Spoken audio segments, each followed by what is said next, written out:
अब तुम बोला वहां जाना पड़ी माना के आलिया सबको खिला और सबको पिला। हाँ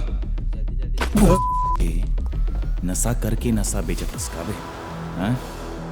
तो एक फर्जी गोली के चक्कर में हमर बस्ती के तू लइका के जान चल दिस। फिर एक भी जान हो जाही ना बेटा तोरे फर्जी गोली खा के तो ओखर कीमत तोरे नशा के लंका हुई। समझेस का समझेस हैं? ए लड़का, अरे माना तेरा खून गर्म है पर हाथ पैर जुबान थोड़ा कम चला, नहीं तो यहीं खड़े खड़े तेरा समाधि बन जाएगा और तुझे पता भी नहीं चलेगा।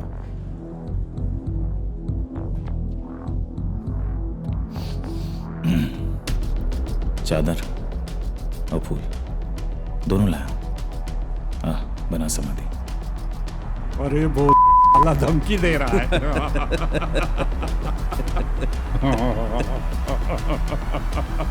होगी फर्क पड़ा है मतलब फालतू के वक्त।